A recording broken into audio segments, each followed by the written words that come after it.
Era Mateo 16, 18. Sí, Mateo 16, 18, el versículo clave, el texto clave.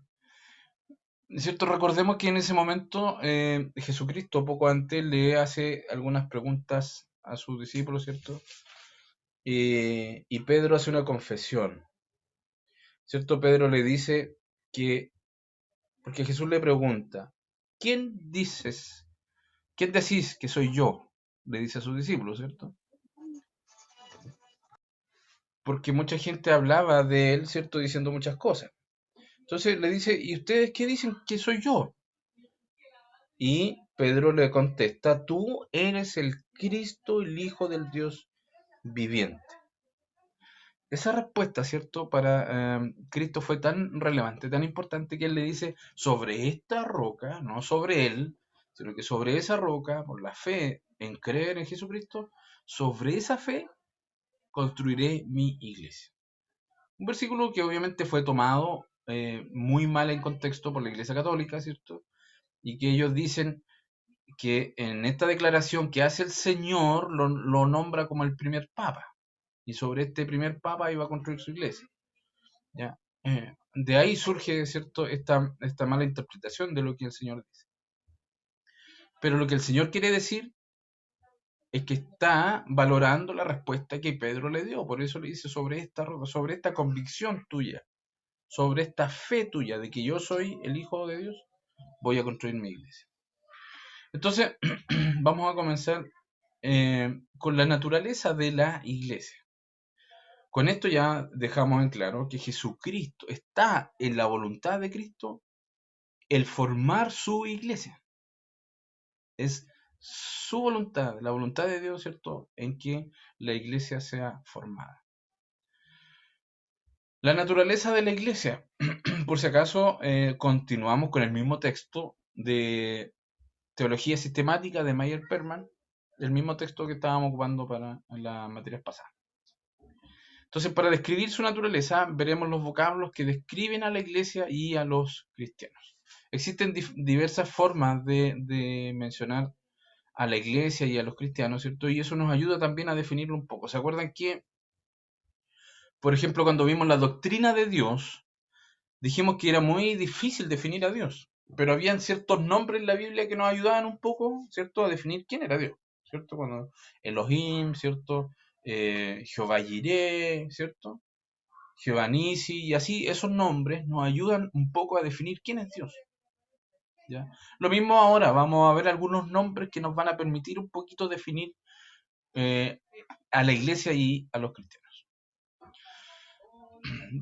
Mire, ¿cuáles son los vocablos que describen a la iglesia? Primero, eclesia. Esa es la forma en griego, ¿cierto?, de iglesia, que significa asamblea de llamados. Asamblea de llamados. Y es aplicado a cristianos de una ciudad. Perdón, se me corrió la... Ahí. Cristianos, ¿cierto? De una ciudad a una congregación y o al cuerpo de creyentes de toda la tierra. ¿Por qué? Porque se le puede llamar iglesia a un grupo, ¿cierto?, que constituye, por ejemplo, la iglesia de Pedro Montt. Son aquellos hermanos, ¿cierto?, locales de aquel lugar. También podríamos decir la iglesia de Valdivia, ¿cierto?, que va a abarcar a todos los hermanos de la ciudad. O podríamos decir la iglesia universal, ¿cierto? Y ahí están incluidos, ¿cierto?, todos los creyentes de la tierra. Entonces, en definitiva, eclesia o iglesia significa la asamblea de los llamados. Por eso que en este tiempo, ¿cierto?, se ha hecho harto hincapié de que la iglesia no se ha cerrado, ¿cierto? Porque se han cerrado los templos, pero la iglesia no se ha detenido, ¿ya? Eclesia. Esa es una palabra griega. Y otra manera, ¿cierto?, en que a los cristianos se nos define, ¿cierto?, y nosotros normalmente nos comunicamos de esta manera, es que nos llamamos hermanos, ¿cierto? No todas las congregaciones, no todas las iglesias, ¿cierto? No todas las religiones se llaman a sí mismos hermanos. ¿Y por qué nos llamamos hermanos? Bueno, porque la iglesia es una hermandad, o una comunión espiritual, ¿cierto? Como dice ahí, en la cual se han abolido todas las diferencias que separan a la humanidad. El apóstol Pablo, ¿cierto? Enseñaba de que no habían diferencias ni de raza, ni de cultura, ¿cierto? Ni de género, sino que todos somos hermanos. ¿Ya? Ahí está, no lo había leído, pero dice, no hay judío ni griego, no hay siervo ni libre, ni griego ni bárbaros, no hay varón ni hembra. Se supera la más honda de todas las divisiones religiosas, culturales y humanas. Por eso que nosotros nos llamamos hermanos. ¿Ya? Y tiene un sentido también, la iglesia desde sus inicios, como vamos a ver un poquito más adelante, la iglesia desde sus inicios, ¿cierto? Tuvo una comunión especial, única. ¿Ya? No, esto no es un grupo como organizado como cualquiera podría pensar en un, no sé, en un sindicato, en una junta de vecinos, por ejemplo, que también es un grupo humano, también es una asamblea de gente, ¿cierto? Pero la diferencia está en que la iglesia está aplicado solamente a los cristianos, a los seguidores de Cristo, ¿ya? Entonces, eso es el motivo del por qué nos llamamos hermanos, porque cuando nosotros decimos hermanos es porque aplicamos, ¿cierto?, en ello una comunión única que nos une, ¿cierto?, a un mismo Padre y que no vemos diferencia entre nosotros. ¿Ya?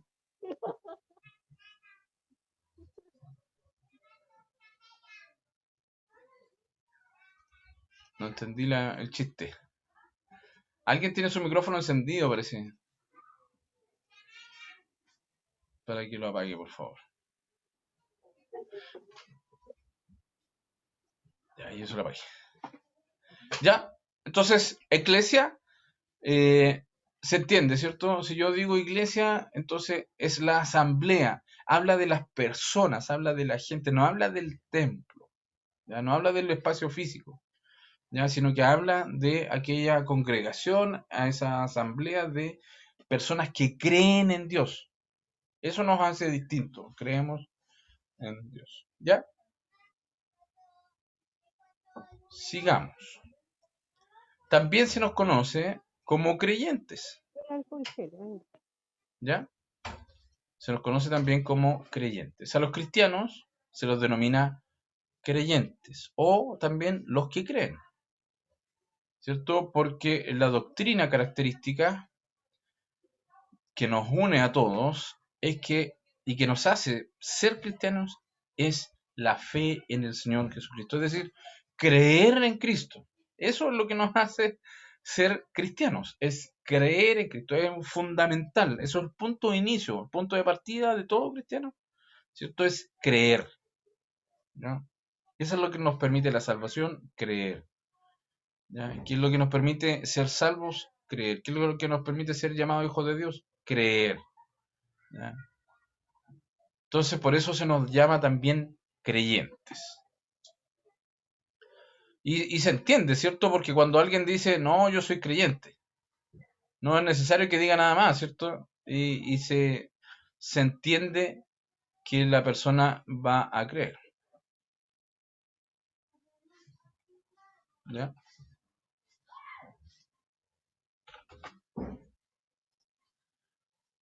Se me corrió a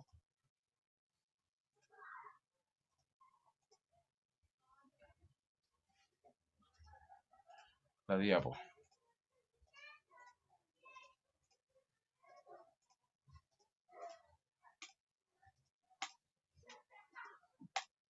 Tuve que usar un programa nuevo, por eso estoy medio...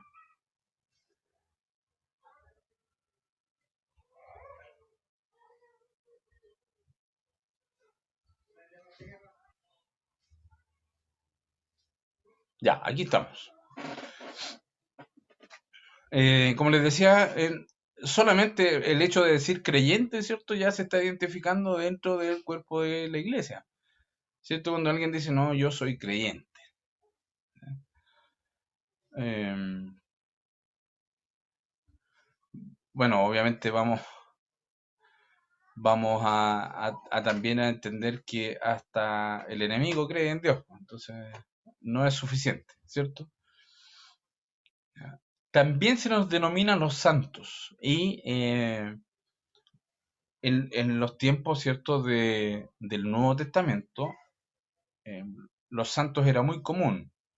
El apóstol Pablo saluda a muchos, ¿cierto?, a muchas iglesias en sus cartas como los santos. De esa manera él los saluda. Y que santo significa literalmente consagrado, es decir, algo que ha sido apartado para. ¿Ya? ¿Por qué santos? Porque son separados del mundo y son consagrados para Dios. Personas que son separadas, ¿cierto?, del mundo y del pecado. ¿Para qué? Para el servicio a Dios. Por eso se nos llama, No tiene que ¿cierto?, tener también pecado. los santos. No tiene que tener pecado. Exacto. A ver, no tiene que tener pecado, no tiene que practicar el pecado. Yo creo que eso sería un poquito más correcto. ¿Por qué? Porque en definitiva todos pecamos eh, todos los días, pero la diferencia está en que nosotros no nos da placer ni gusto estar en ese pecado, sino que queremos salir de ello. Como lo decía el apóstol Pablo, ¿cierto? Los romanos, eso que yo no quiero ser, eso hago. Es una lucha interna, ¿cierto? Contra el pecado. Pero sí, estamos en un camino de santificación, de apartarnos del pecado. También se nos conoce como los escogidos, ¿ya? Y aquí se hace referencia a los creyentes, ¿cierto? Con el vocablo escogidos, puesto que Dios nos ha escogido, ¿cierto? A nosotros, ¿para qué? Para hacer un ministerio, ¿cierto? Y de disfrutar, ¿cierto? De un destino que va a ser glorioso. O sea, nosotros hemos sido escogidos también, ¿cierto? Nosotros entendemos que Dios nos ha escogido, Él nos ha elegido, Él nos ha llamado, ¿cierto? Para ministrar en esta tierra, pero también para ser partícipe de la gloria venidera. Por eso se nos llama también los escogidos. Discípulos. Bueno, son discípulos los cristianos porque están sometidos a una preparación espiritual, ¿ya? Bajo la dirección de maestros inspirados de Cristo, ¿ya? Todos los creyentes pasamos por esta etapa de discipulado, ya sea que sea oficial o no, de que sea un curso de discipulado o no, pero la instrucción bíblica está en la iglesia que usted asista, ¿cierto? El pastor va a estar enseñando, van a haber, no sé, estudios y todo lo demás, o las mismas predicaciones van formando el carácter del cristiano, ¿ya? Y para ello, como orábamos al principio, hay que tener carácter de discípulo, ¿cierto? De aprendiz. Eso quiere decir, un discípulo es un aprendiz, ¿ya? Y todos nosotros somos aprendices, ¿ya?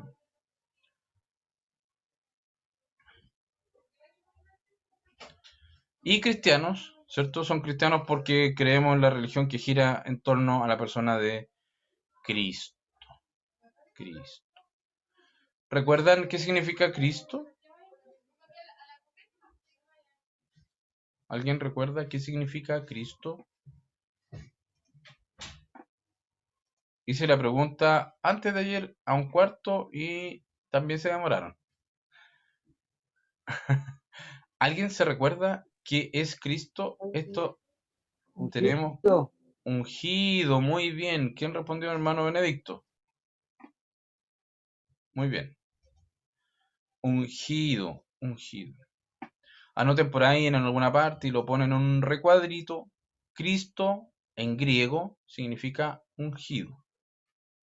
Y Mesías en hebreo, o Meshaya, ¿cierto? Mesías significa ungido también. Ambas palabras significan lo mismo. Y nosotros somos cristianos porque seguimos al ungido, seguimos al Cristo, ¿ya? Entonces, si eso nos define, tenemos que saber qué significa, ya no olvidarnos de esto. Entonces, la próxima clase no se nos va a olvidar. Cristiano, Cristo, significa ungido, ¿ya? Porque reconocemos en la persona del Señor Jesucristo que Él ha sido ungido como el Rey Señor nuestro. ¿Ya? Por eso somos cristianos.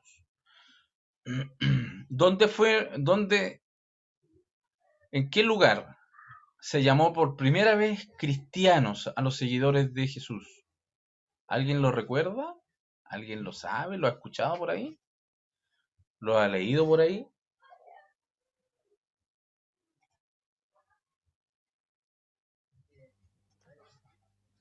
¿No fue en Corinto? No, no fue ahí. Se los voy a dejar de tarea. ¿Ya? ¿Tesalónica? No, no me acuerdo. No fue Tesalónica. No fue Tesalónica. Fue en una iglesia muy importante para el inicio de las misiones.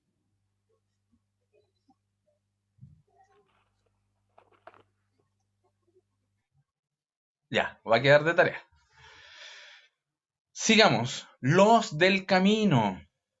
También se los llamó los del camino. Esto es bien interesante, hermano, ¿no? Porque incluso a mí me llamaba mucho la atención por qué cuando se habla de este camino, o sea, si ustedes se fijan, en muchas partes aparece con mayúscula.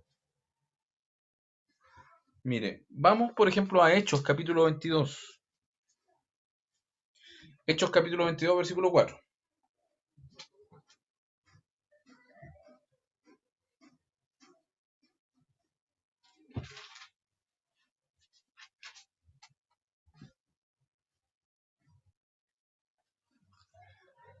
¿Lo encontraron? Hechos 22, versículo 4. Dice lo siguiente. Dice, perseguía yo este camino hasta la muerte, prendiendo y entregando en cárceles a hombres y mujeres. ¿Se fijan? Así como está ahí en mayúscula, en muchas partes aparece con mayúscula cuando habla de este camino, refiriéndose a los cristianos. ¿Ya?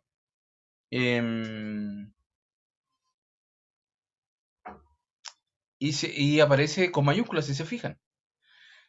Pues bien, ¿saben por qué eso es? Porque ese fue el primer nombre que se le dio a los de la iglesia cristiana. Los del camino. Los del camino. A los de este camino. Los del camino. Ese fue el primer nombre que se le dio a la iglesia cristiana. ¿Ya?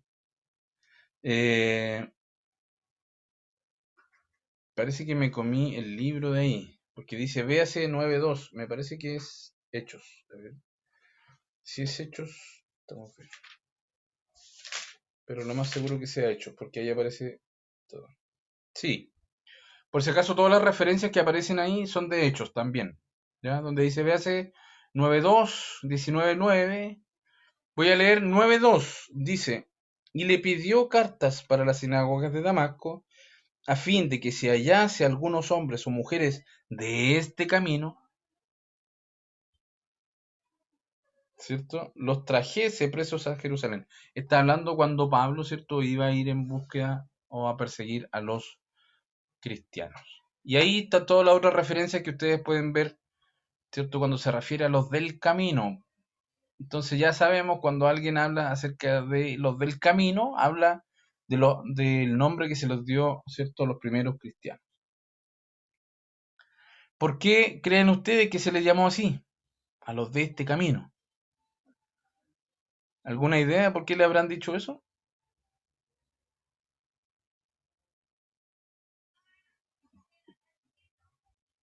¿No? Iban de un lugar Jesús. a otro predicando el Evangelio, llevando la palabra ¿Cómo? de Dios. Iban de un Sí, lugar a otro, sí, llevando la también. palabra de Dios. Sí, porque era un estilo de vida distinto, pero también porque Jesús, ¿cierto? Él mismo se denominó como el camino. Yo soy el camino, ¿cierto? La verdad y la vida. Y tal como dice el hermano Benedicto, ¿cierto? Es también por un estilo de fe que ellos tenían, un estilo distinto que ellos determinan seguir. O sea, ellos toman un camino distinto. Cuando creen en el Señor Jesucristo, y nosotros también, cuando creemos en Él, ¿cierto? Nos vamos por un camino distinto, diferente. Tomamos un camino. Por esa razón se le llama los del camino. ¿Ya? Entonces, está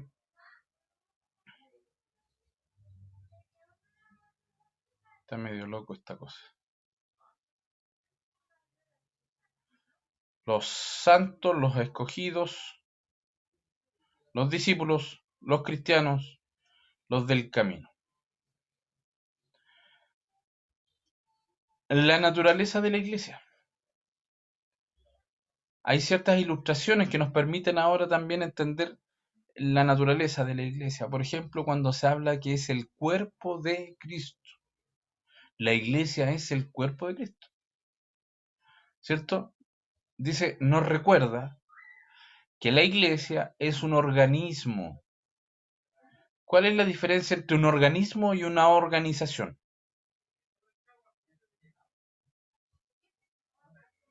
¿Cuál es la diferencia entre un organismo y una organización? ¿Cuál creen ustedes que puede ser la diferencia entre un organismo y una organización? Hoy día llegué preguntón. ¿Organismo o una organización muchos? ¿Sí? ¿Cómo un organismo dice usted? ¿Organismo uno y organización muchos? ¿Me refiero a personas? Sí, sí, sí. Sí, sí, yo lo miro desde ese punto de vista, sí, por un organismo finalmente define a un algo que está compuesto, ¿cierto? Por mucho, pero forma una sola cosa. Y una organización habla de varias cosas. Sí, sí, me parece una buena definición. Pero hay otra cosa que también lo puede definir. Un organismo está vivo, ¿ya? Un organismo puede ser vivo, ¿ya? Y bueno, aquí está definido más adelante, ¿cierto? Dice, una organización es un grupo de individuos congregados voluntariamente para un propósito, como por ejemplo un sindicato, una junta de vecinos, ¿cierto? Un centro de madres, no sé, ¿ya? Un grupo de apoderados, ese, ¿ya? Un club deportivo, ya eso es una organización. La gente se une, ¿cierto? Para ser parte, yo quiero ser parte del club deportivo. Pero un organismo es algo vivo que se desarrolla, ¿cierto? Por la vida inherente que hay en él. ¿Ya? Nosotros somos organismos vivos y nos desarrollamos, ¿cierto? Porque en nosotros hay vida. Bien, la iglesia también es un organismo con vida, ¿ya? No es algo muerto, no es, eso lo hace distinto de cualquier otra organización, ¿ya? Y dice, en sentido figurado, significa la suma total de las partes relacionadas, en la cual la relación de cada una de las partes encierra una relación con el todo. Por ejemplo, el cuerpo humano es un organismo que está compuesto de muchos miembros y órganos animados de vida común. O sea, todas las partes que componen nuestros órganos, ¿cierto? Nuestros sentidos, todo compone un solo organismo que tiene un sentido final, una vida en común, ¿cierto? Y forma un organismo.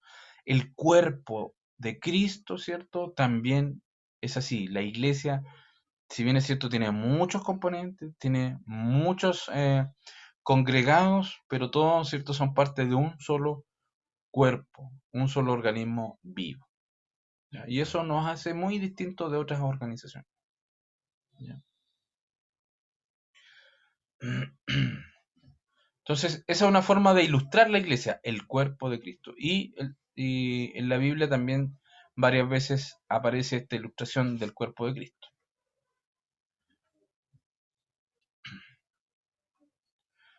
Otra ilustración del cuerpo de Cristo es el templo de Dios.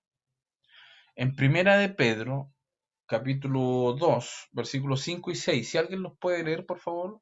Primera de Pedro, capítulo 2, versículos 5 y 6.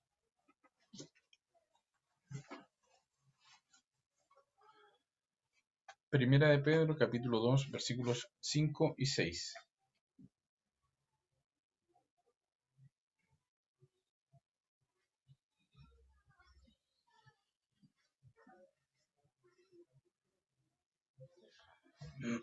Llegaron tímidos este año, parece, ¿ah? No sé si tímidos o más lentos.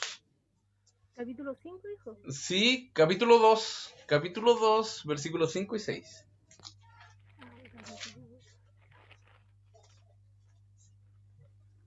Amén. ¿Ya? Vosotros también, como piedras vivas, sed edificados como casa espiritual y sacerdocio santo, para ofrecer sacrificios espirituales aceptables a Dios por medio de Jesucristo. Por lo cual también contiene la Escritura: He aquí pongo en Sion la principal piedra del ángulo, escogida, preciosa, y el que creyere en él no será avergonzado. Amén. Amén. Aquí está hablando como de un templo, ¿ya? Este grupo, ¿cierto? Que delante dijimos que es un organismo, ahora está hablando en forma de templo, donde la piedra angular del templo es Jesucristo el Señor. Y el que cree en esa piedra angular, ¿cierto? No será avergonzado, ¿ya? Un templo es un lugar, dice, ¿cierto? En el cual Dios, que Él habita en todas partes, se localiza a sí mismo en un lugar particular, donde la gente siempre le va a poder encontrar. ¿Ya? Y ahí hay dos textos que pueden ustedes también buscar. De la misma manera que Dios habitó en el tabernáculo y en el templo, ¿ya? Así también Él vive ahora por su espíritu en la iglesia, ¿ya? Entonces, esa es otra forma de ilustrar a la iglesia. Primero dijimos, una manera de ilustrar a la iglesia es el cuerpo de Cristo. El segundo es el templo de Dios, ¿ya? Son formas en que nosotros podemos ilustrar para comprender qué significa la iglesia. Y Efesios capítulo 2, versículo 21, dice, en quien todo el edificio bien coordinado va creciendo para ser un templo santo en el Señor, en quien vosotros también sois justamente edificados para morada de Dios en el Espíritu. ¿Ya? Entonces, en este templo, que es la iglesia, ¿ya? Dios también habita de manera particular a través de su Espíritu. ¿Ya? No se refiere a la construcción física que nosotros vemos, ¿cierto? El lugar, ¿ya? La construcción de madera o de cemento, que lo que sea, ¿cierto? No, no se refiere a eso, sino que se refiere a la iglesia, como este templo de Dios, este lugar especial donde Dios habita. ¿Ya? Y otra manera de ilustrar la iglesia es la esposa de Cristo. La iglesia también es llamada como la esposa en la Biblia. Esta es una ilustración empleada tanto en el Antiguo Testamento, recordemos solamente las profecías, ¿cierto?, de Oseas, ¿ya? Donde se relaciona, ¿verdad?, a Oseas con una mujer, ¿cierto?, que es infiel y todo lo demás, pero que, o sea, en su amor la vuelve, la busca, ¿cierto?, una y otra vez. Entonces, la esposa de Cristo también es una manera de ilustrar a la iglesia. En el Nuevo Testamento también es representado, ¿cierto?, como la unión y la comunión de Dios y su pueblo, ¿ya? Y eso obviamente representa, también lo vemos, ¿cierto?, en Cantar de los Cantares, ¿cierto?, con el amor que habla en esta relación de esposo y esposa, ¿cierto? También hace una comparación del amor de Cristo con la iglesia, ¿ya? Ahí tenemos también algunos versículos que podemos buscar.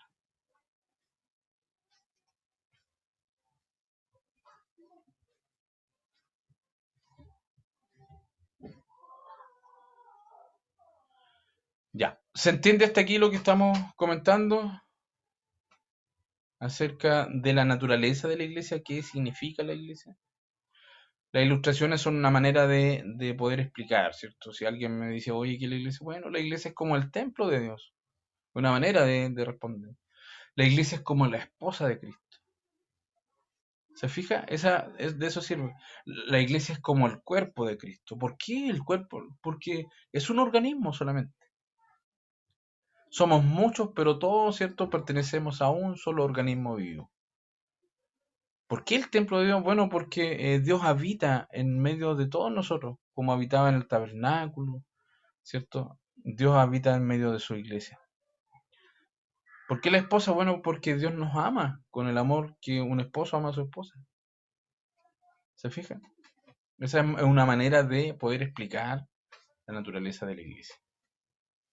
En cuanto a los miembros de la iglesia, dice el Nuevo Testamento expone las condiciones siguientes para ser un miembro. Y esto es importante, ¿ah? ¿Cuáles son las condiciones para ser un miembro de la iglesia? ¿Estaremos cumpliendo con estos requisitos? Dice, expone las condiciones para ser miembro. Primero, la fe implícita en el Evangelio y una confianza sincera en Cristo como el único Salvador divino. Dijimos, ¿cierto?, que se nos llama los creyentes. Creyentes porque creemos en Jesucristo. Pues bien, para ser miembro de una iglesia, lo primero es que yo debo creer en el Evangelio y debo, ¿cierto?, tener confianza sincera en Cristo. Debo ser creyente en Cristo. Sumisión al bautismo en agua, ¿cierto?, como un testimonio simbólico de la fe en Cristo. Y una confesión verbal de fe, como aparece en Romanos 10, 9 y 10. ¿Ya? Yo creo que estamos todos ahí bien, ¿cierto? Al principio, dice, prácticamente todos los miembros de la iglesia eran verdaderamente regenerados, ¿cierto? Y el Señor añadía cada día a los que habían de ser salvos. Pero por algo dice al principio. La verdad es que con el correr del tiempo, al interior de la iglesia también se va integrando mucha gente que no creen en Cristo, que no han sido verdaderamente regenerados. Y a lo largo de toda la historia, incluso de Israel, en Israel había solamente un pequeño grupo que era un remanente fiel, que creían en Dios, y otro gran grupo que no creían en Dios. Hoy día, en nuestras iglesias se repite el mismo patrón. También dentro de nuestras iglesias hay un pequeño grupo que son aquellos hermanos activos, aquellos hermanos que trabajan, pero hay muchos que van solamente como oyentes y que no han sido verdaderamente regenerados. ¿Ya? Con el transcurso del tiempo, sin embargo, al acrecentarse el número y popularidad de la iglesia, el bautismo en agua y el catequizar o instruir en la doctrina tomó el lugar de la conversión. ¿Qué significa esto? Que muchos creían que solamente por el hecho de bautizar en agua ya había ahí una conversión automática en la persona. ¿Qué opinan ustedes de ello? ¿Alguien cree que eso es correcto? ¿Será correcto que la persona al momento de bautizarse ya ha sido regenerada? ¿Qué creen ustedes?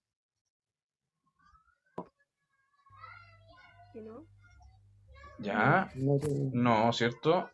Ya, como dice arriba, el bautismo es un testimonio simbólico de mi fe en Cristo. ¿Ya? No hay un efecto mágico, por así decirlo, al momento de bautizarse. No significa que la persona, hablemos de ser sumergida. Al momento de ser sumergido, ¿cierto? Y al momento de levantarse, nace inmediatamente una... No, es un símbolo de lo que ocurre cuando alguien cree en Cristo. ¿Ya? Que se deja el viejo hombre atrás, ¿cierto? Para eh, dar paso a una nueva criatura. Pero por mucho tiempo se creyó que el bautismo era, tenía un efecto, por así decirlo, instantáneo, mágico de regeneración. Y eso no es así. ¿Ya? Es un símbolo de lo que yo creo. Por eso han habido tantas separaciones y divisiones y denominaciones, porque cuando yo digo eso, o cuando alguien lee eso, inmediatamente dice, ¿y los niños? ¿Se fija? Un niño entonces puede tomar esa decisión. Entonces, por eso han surgido muchas denominaciones, porque surge esta discusión. se puede o no se puede bautizar a un niño. Y ahí comienzan las ramas distintas, ¿cierto? De denominaciones diferentes. El resultado de ello, dice, fue un influjo en la iglesia de un elevado número de personas que no eran cristianas de corazón. ¿Se fija? Porque la gente pensaba que solamente por el hecho de bautizarse ya estaban listos. Entonces no había en ellos ninguna intención de seguir a Jesús, ni de ser regenerados, de ser transformados. Y dice que esta es la condición del cristianismo desde entonces hasta nuestros tiempos. ¿Ya? ¿Se entiende esto que acabamos de comentar acerca del bautismo, cierto? Que se tomó de mala manera, ¿ya? Y mucha gente, bueno, en la Iglesia Católica se ve mucho más, ¿cierto? La gente que dice, no, yo soy católico, yo soy bautizado, ¿cierto? Y soy de la Iglesia Católica. Y a lo mejor nunca han pisado una iglesia o una vez, ¿se fijan?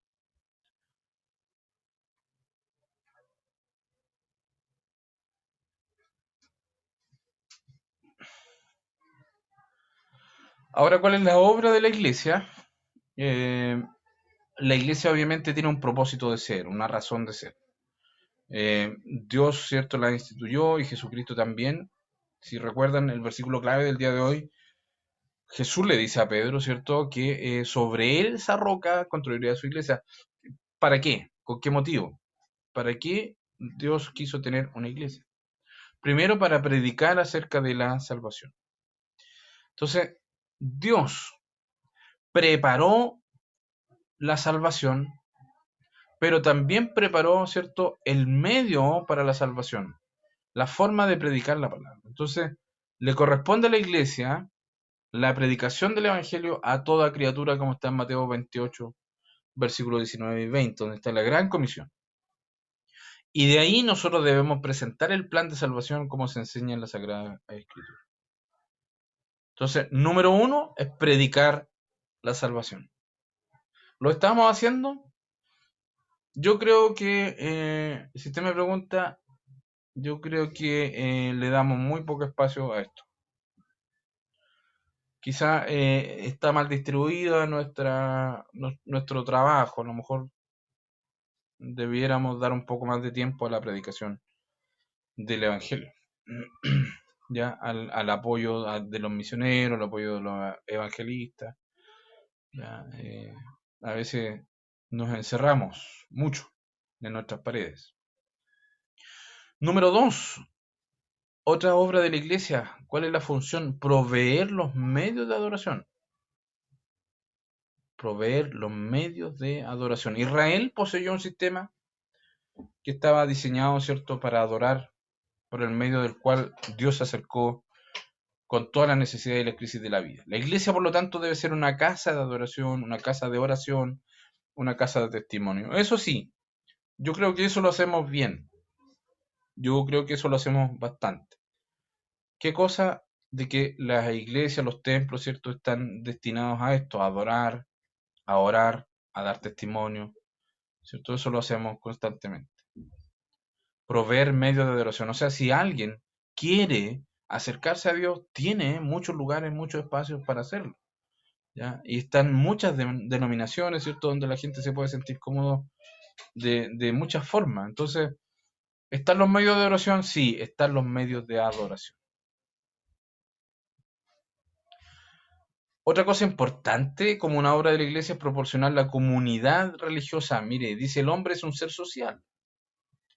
El hombre anhela estar en comunión y en amistad. Dígame que no echa de menos usted estar en un culto.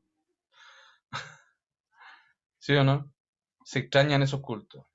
Se extrañan esa alabanza en la iglesia. El desearse la bendición con los hermanos. El estar en un momento quizás de una comida, ¿por qué no? También son momentos de comunión entre hermanos.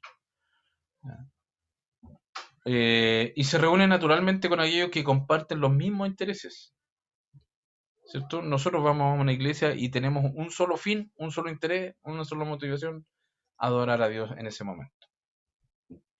La iglesia proporciona una comunión basada en la paternidad de Dios. Ya lo dijimos, somos hermanos todos porque pertenecemos al mismo Padre y al mismo Señor que es Cristo.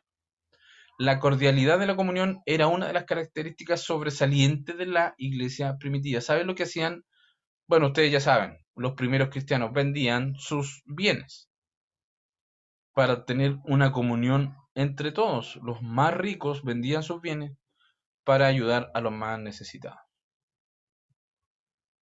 Entonces había una comunión especial. Se realizaban los partimientos del pan, comían todos juntos y después hacían la Santa Cena.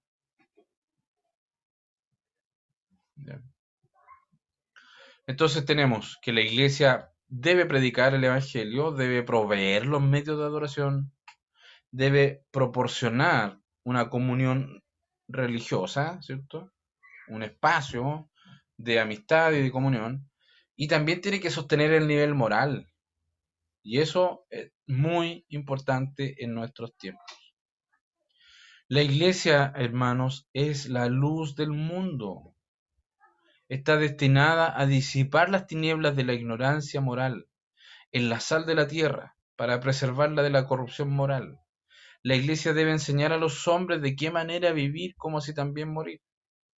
Debe exponer el plan de Dios, debe levantar su voz de advertencia en todos los puntos de peligro, debe levantar un faro de luz. Ahora nos preguntamos, hermanos, ¿hemos sido luz del mundo como iglesia? ¿Habremos fallado en ello? Yo creo que es algo que nos tiene que hacer reflexionar a todos, ¿ya? Porque si miramos cómo está la corrupción moral hoy día en el mundo, es algo que nos debe hacer reflexionar si es que nosotros somos quienes somos llamados a sostener el nivel moral. Entonces, ¿habremos enseñado correctamente al mundo cómo es que Dios quiere que vivamos? ¿Lo habremos hecho con nuestros hijos primero? Entonces la iglesia tiene que hacer una autocrítica, tiene que evaluarse. ¿Ya? Eso es importante. ¿Qué creen ustedes? ¿Tendremos nosotros alguna responsabilidad en cómo está hoy en día el mundo? ¿Cierto? Creo que sí, porque ha faltado la oración y el ayuno para que todos podamos estar con el Señor. Y hay un descontrol hoy en día en la tierra enorme. Amén. Por a veces el mismo cristiano que tiene la culpa de no haber estado más en comunión con Dios.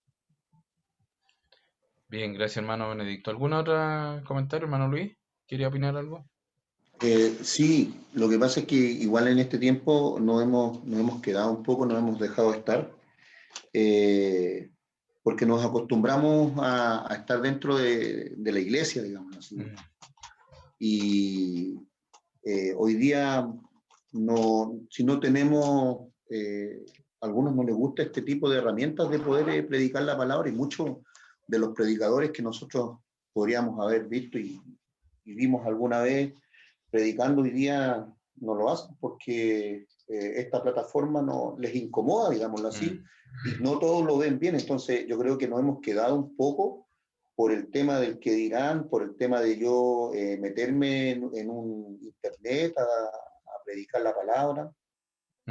Y yo creo que igual no se ha visto un poco bien mirado, porque hoy día el internet usted mira y claro, hay tipos de evangelio, montones de tipos de evangelio, y muchos se han quedado porque han dicho que se han quedado, digamos, con la apreciación de lo malo que muchas veces presenta la iglesia. Pero yo creo que hoy día nosotros debemos avanzar y ocupar las herramientas que Dios nos da para poder predicar la palabra.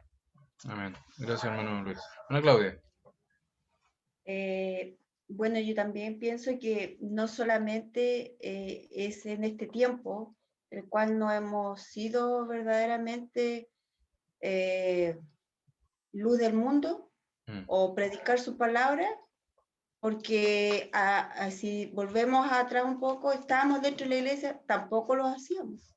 Entonces es un fin de cosas que nos ha llevado a que a lo mejor nosotros mismos estanquemos la palabra de Dios, aunque dice que la palabra de Dios es sembrada, ¿no es cierto? Pero nosotros mismos hemos sido que esa palabra no sea sembrada correctamente, no sea que nosotros mismos seamos la luz del mundo. Así es. No sé si me expliqué un poquito. Sí, no sé si la entendí. Y tiene que ver un poco también lo que decían mis dos hermanos, Benedicto, hermano Luis.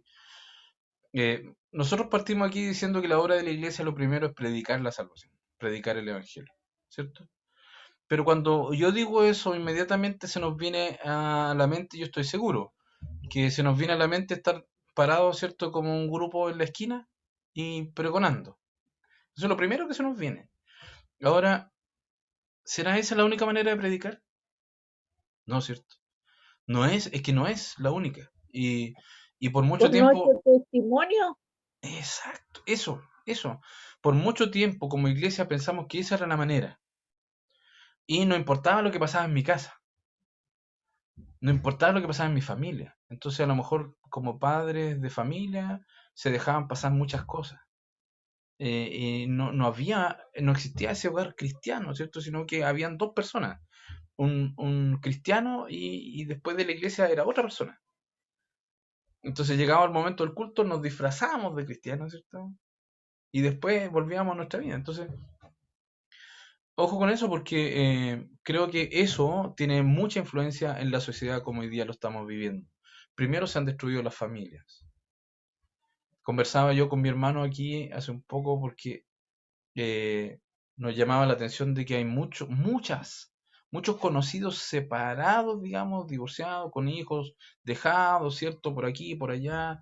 Entonces, después nos sorprendemos, ¿cierto? Cuando aparecen niños con extrema violencia, niños abusados y un montón de cosas más. Pero ¿y dónde está la familia?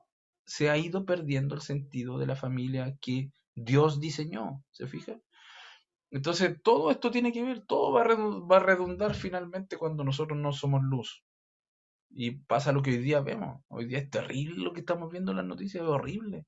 O sea, todos los días aparece algo triste, algo que nos duele, llega al corazón. Entonces, eh, el nivel de corrupción moral en el mundo está muy depravado, muy alto, ¿cierto?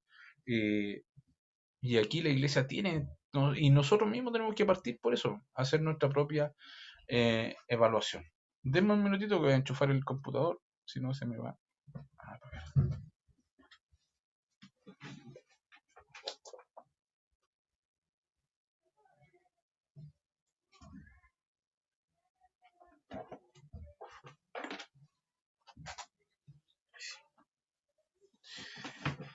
Ahí sí.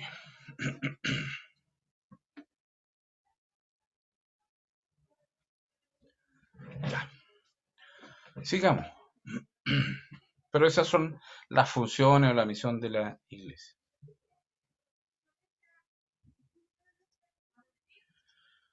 Ordenanzas de la iglesia. Y esto es lo que nosotros debemos hacer. El cristianismo del Nuevo Testamento no es una religión ritualista del Nuevo Testamento.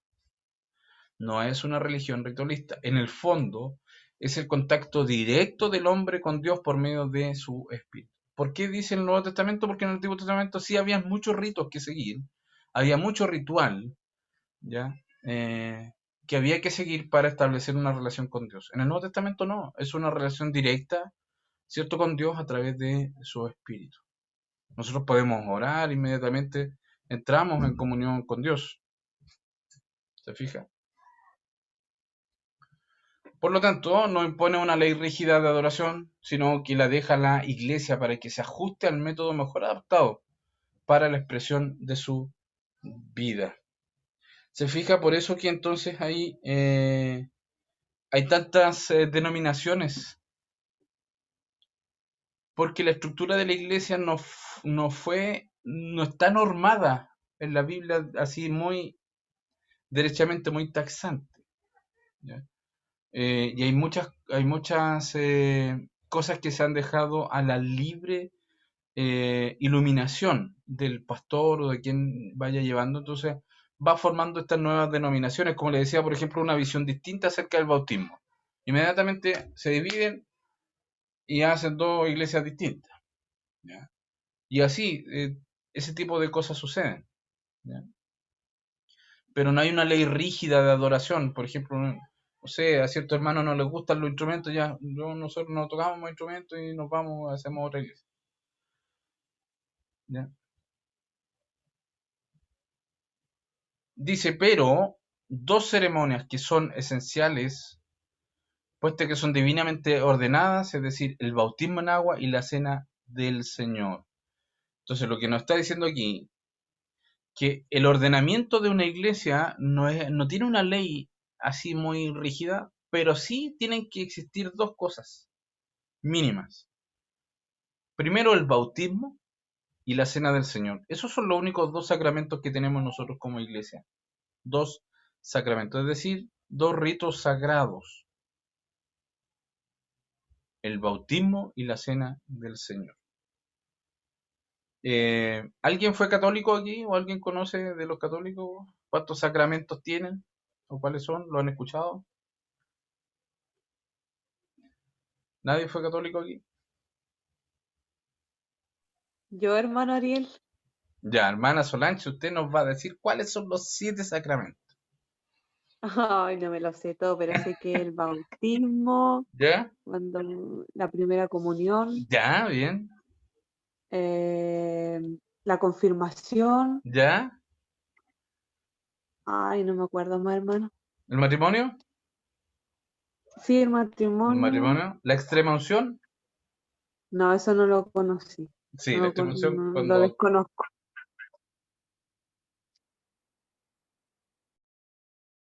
Se le silenció, hermano, su micrófono.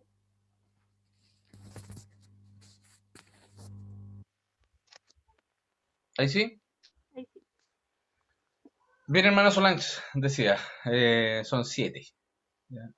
Pero nuestra fe, en nuestra creencia, en nuestra enseñanza bíblica, Jesucristo ordenó 2 sacramentos solamente, 2: bautismo en agua y la cena del Señor.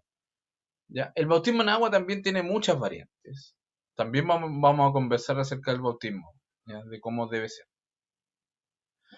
Y aquí está lo que conversamos un poquito, que es importante, lo que decíamos delante, porque mucha gente le va a preguntar muchas veces a usted qué es el bautismo, ¿me puedo bautizar y qué significa? El bautismo en agua es el rito de ingreso en la iglesia cristiana.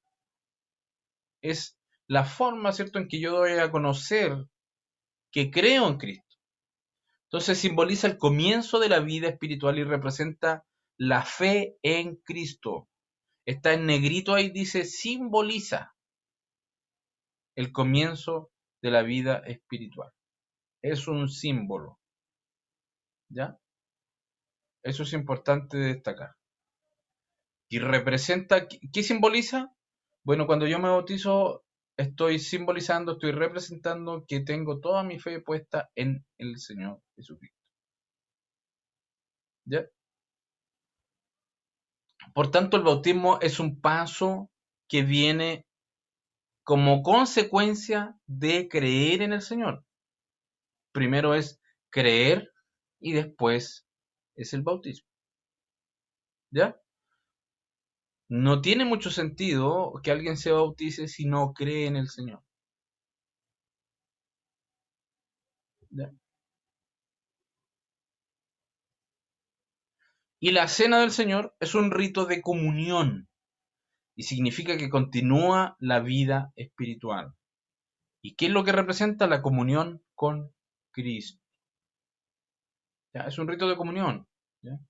De compartir con los hermanos la mesa que está servida, ¿verdad? Donde el Señor nos invita, el Rey nos invita a usted y a mí, viles pecadores, a sentarnos a la mesa del Rey. Eso es la cena del Señor. Usted sin ningún mérito, yo sin ningún mérito, ¿cierto? El rey me hace una invitación a sentarme a su mesa y a tener comunión junto a mis hermanos con el rey. Eso es la cena del Señor. ¿Ya? Y que también yo lo he dicho aquí, no es un momento de sanidad, porque muchas veces se dice en los momentos, ¿cierto? Pase, hermano, si usted está enfermo, pase adelante a tomar la cena del Señor. Eh, yo no desmiento que el Señor puede hacer la obra en ese momento, si el Señor puede hacer la obra en cualquier momento, pero la cena del Señor no tiene ese propósito. La cena del Señor tiene el propósito de tener comunión con Él, con el Rey. ¿Ya? Y es un momento muy, muy especial, muy ceremonial, muy íntimo, ¿cierto? Porque en ese momento nosotros estamos recordando el sacrificio del Señor y además estamos anunciando su venida, como dice cierto Corintio. ¿Ya? Pero eso Hermano es, Ariel, ¿sí? ¿puedo hacer una preguntita? Sí, pues. ¿Alguien que no está bautizado puede tomar la Santa Cena?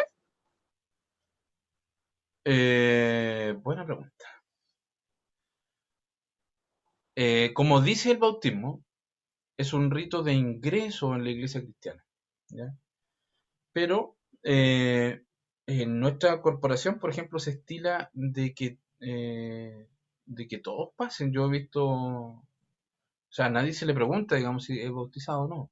Eh, Porque entiendo que el bautismo no puede ser tampoco impuesto como una obligación, sino que nace de la persona, ¿cierto? Esta, en esta fe de creer en el Señor, que Él decide bautizarse, ¿cierto? Y hacer pública su fe en Dios. Entonces, desde ese punto de vista, creo que puede haber un tiempo, ¿cierto? Un intervalo de tiempo en el que quizás la persona va a ser participante de la cena del Señor y quizás está en el proceso de llegar a bautizarse en algún momento. ¿Se fija? Por eso le digo que el bautismo no puede ser algo impuesto, así obligado a alguien. Ah, usted está empezando a venir a la iglesia, tiene que bautizarse al tiro. No puede ser así. Tiene que enseñarse a la persona de que una vez que crea, tiene que tomar y dar el paso, pero no obligado, obviamente. Tiene que dar el paso y reconocer públicamente. Entonces, desde ese punto de vista, negarle a alguien la cena eh, no creo que sea correcto. No sé si se hace en algún lugar, seguramente en alguna parte lo harán, pero si usted me pregunta a mí, yo creo que la cena del Señor no puede negarse. ¿Ya? Ya, hermano Ariel, gracias. Ahora, lo que sí no podría pasar, creo yo, que se siente a la mesa de la cena alguien que no cree en el Señor.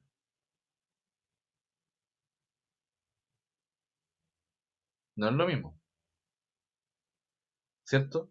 Porque la cena del Señor, como dice ahí, es una comunión con Cristo. Y no puede tener comunión alguien que no crea en el Señor.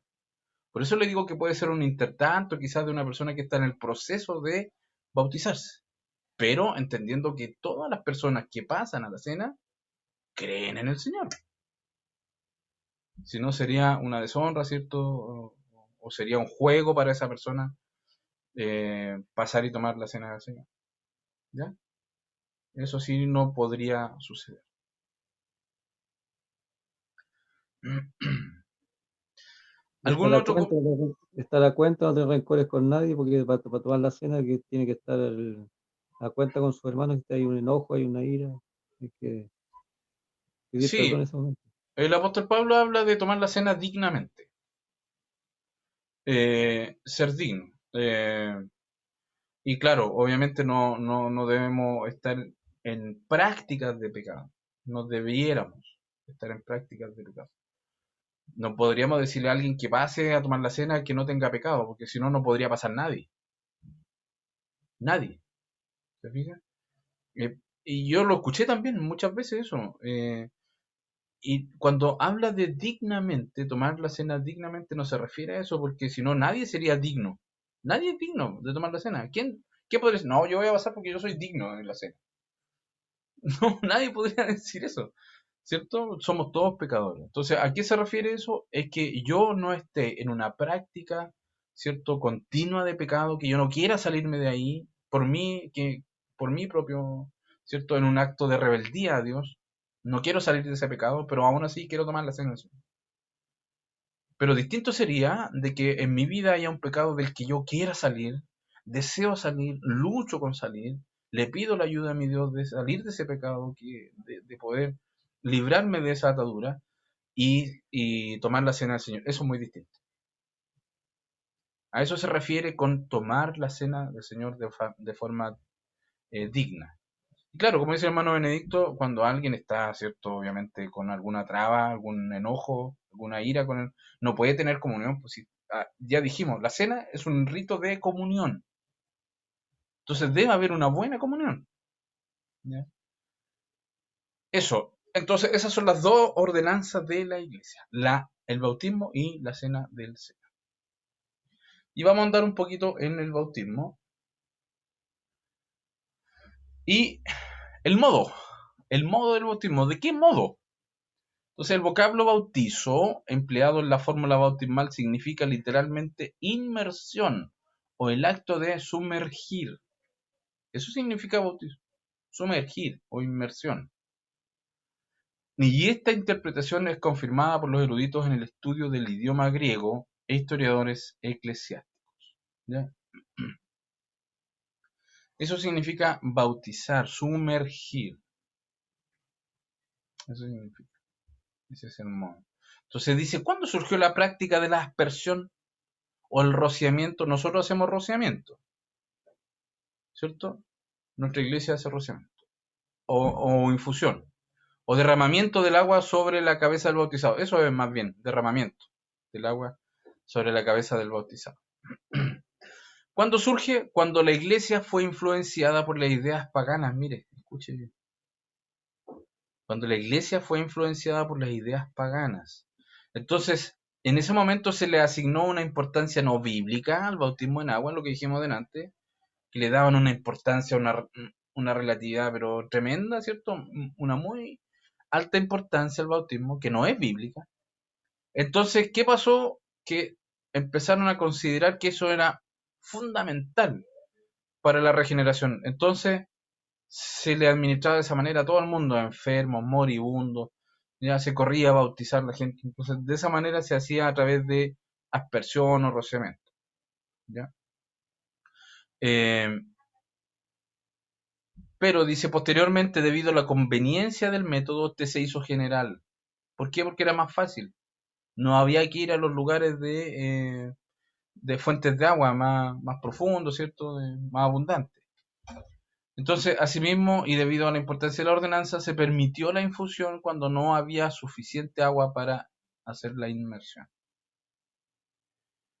Dice, ojo, sin embargo, el método original y bíblico es por inmersión.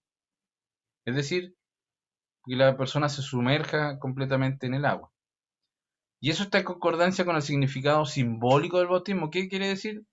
Muerte, ¿cierto? Sumergido, sepultura y resurrección cuando se levanta del agua. Pero como dijimos, el bautismo es un ritual simbólico. Por lo tanto, si usted se bautizó de esa manera, ¿cierto? Por derramamiento de agua sobre la cabeza y no por inmersión, no significa que usted no sea salvo. Ya no se va a salvar por eso. ¿Ya? Pero, aún así, como les dije, se han originado conflictos, diferencias en la iglesia, ¿cierto? Y se dividen y uno se va para allá y el otro se va para allá. No, yo bautizo por inmersión, no, yo bautizo por rociamiento. Yo bautizo a los niños, no, yo no bautizo a los niños. ¿Ya? El bautismo es un ritual simbólico. ¿Ya? Es la consecuencia de otra cosa que es más importante, que es el entregar su vida a Dios, de creer en Cristo. Como consecuencia, yo lo hago público en un bautizo. ¿Se entiende? ¿Ya? Perfecto. Sigamos, la fórmula. ¿Cuál es la fórmula? Se bautizan en el nombre del Padre, del Hijo y del Espíritu Santo. ¿De qué manera podemos reconciliar esto con el mandamiento de Pedro que dice, bautícese cada uno de vosotros en el nombre de Jesucristo? Esto produjo mucha confusión. De hecho, hay una secta llamada Solo Jesús que se basan en esto, en estos versículos. ¿Por qué Pedro dice en Hechos, bautícese cada uno de vosotros en el nombre de Jesucristo? Hechos capítulo 2, versículo 38 dice, arrepentido y bautícese cada uno de vosotros en el nombre de Jesucristo para perdón de los pecados y recibiréis el don del Espíritu Santo. Dice, estas últimas palabras no representan una forma bautismal, sino que era simplemente una declaración de que tales personas eran bautizadas al reconocer a Jesús como Señor y su Cristo. No que debía bautizarse solamente en el nombre de Jesucristo, porque el bautismo debe hacerse en el nombre del Padre, del Hijo y del Espíritu Santo. Esa es la fórmula, ¿ya?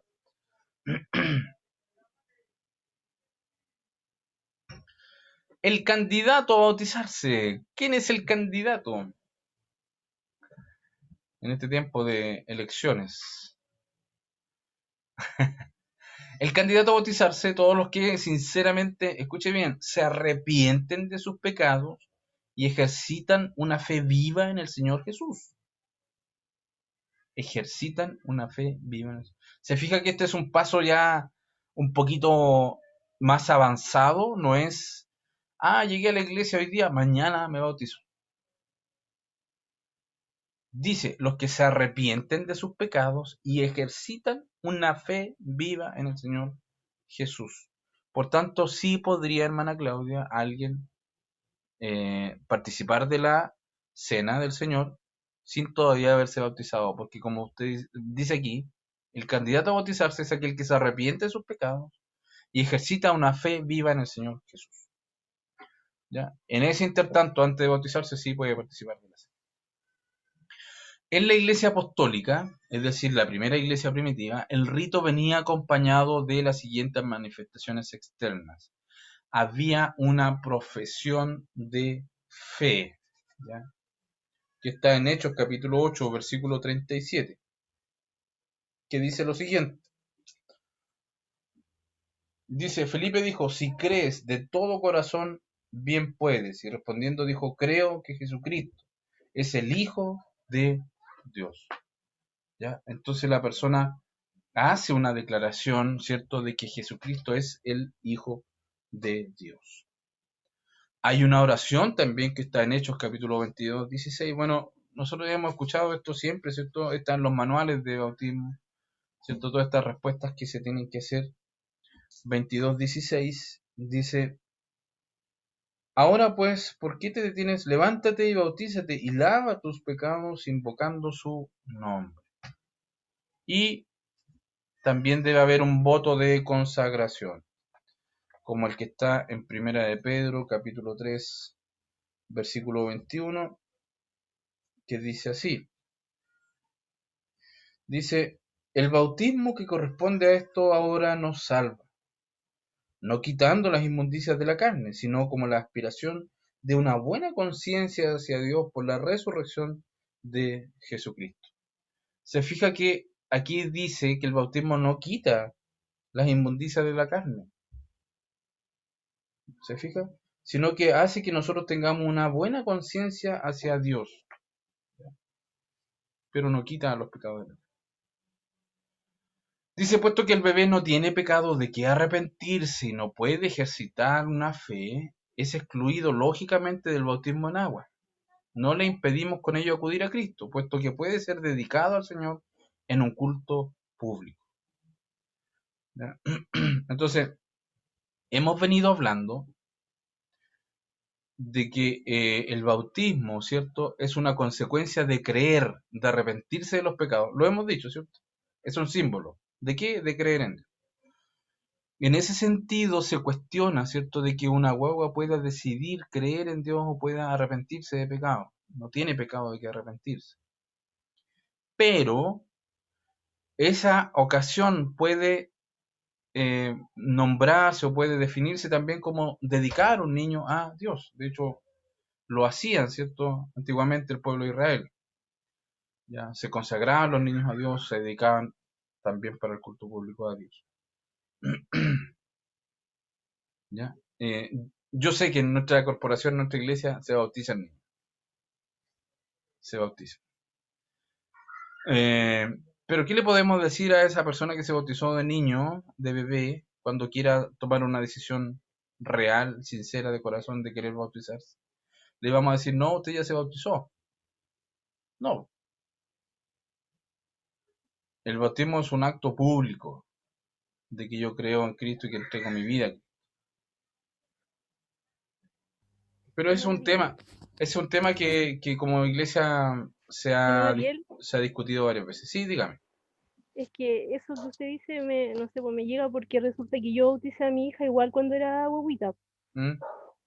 Entonces yo la veo ahora más grande y ella, bueno, yo no entendía tampoco esa parte, o sea, creo que ignorantemente hice, pero fue porque, no sé, yo lo sentí en mi corazón hacerlo Pero si no y está ahora mal, ya, yo no digo que esté mal, hermana. Mire, y tal como dice ahí, eso puede ser considerado como el dedicar su hijo a Dios. mm, Como el dedicar su hijo a Dios. A mí también me bautizaron de guagua, sí, a mí también me pasó. pero yo alrededor de los 29 años, 28 años, yo tomé una decisión. Y tomé la decisión de seguir a Cristo y me bauticé. Porque lo sentía en mi corazón de que no lo había hecho, no lo había hecho público. ¿Se fija? Entonces, eso también tiene una consecuencia. ¿Eh? Por ejemplo, decirle a alguien, no, si no tienes para qué bautizarte si ya te bautizaste de guau. Pero hacerlo público. Decirle a toda mi iglesia que creo en el Señor y que quiero ser parte de la iglesia, tiene un efecto en las personas, tuvo un efecto en mí. Entonces, bueno, usted tendrá que enseñarle a su hija, ¿cierto? Que llegado el momento cuando ella decida creer en el Señor, que lo hagan de corazón, que se arrepienta de sus pecados, como dice aquí, ejercite una vida para el Señor. Eso. Claro, esa era mi duda, hermano, gracias. Una consulta, hermano Ariel. Dígame. ¿Y qué hay de eso de que cuando uno se bautiza dice un solo bautismo? No, pero es que se refiere al bautismo de cómo se hace, digamos. El bautismo es para Dios, digamos, ¿ya? Por eso le digo, ¿el bautismo qué es? Es un símbolo. ¿Qué representa este símbolo? Mi fe en Dios. ¿Cómo puedo saber que un bebé tiene fe en Dios? O que se arrepiente de sus pecados. ¿Puedo saber? No. ¿No puedo saber? Entonces, por eso le digo que esto hay que conciliarlo de alguna manera. ¿Cómo se concilia esto? En que los bebés debieran ser dedicados. O presentados. O presentados. También se le conoce como presentados. Bueno, en nuestra misión se Claro, le llama... es que a veces, hermano, igual uno por ignorancia lo hace, porque igual a veces hermana, la iglesia igual influye un poco. Yo recuerdo que cuando, bueno, yo tuve a mi hija, varios hermanos me decían, oiga, usted no la va a bautizar, no la va a bautizar, entonces a veces igual uno se deja como llevar un poquito, y yo era ignorante en el tema, entonces lo hice igual, no sé. A ver, hermana, mire, yo quiero aclarar una cosita. Yo soy parte de la misión Iglesia del Señor. Mi misión bautiza niños. Si yo en mi interior sé que eso es una dedicación, que es una presentación, como decía el hermano Luis, ¿cierto? Yo lo voy a hacer, no tiene nada de malo, digo. De hecho, a mi bebé, a mis dos hijas las presentamos porque fue en otra iglesia en Angol. Había otra visión del pastor. Pero a mi bebé nosotros la vamos a bautizar.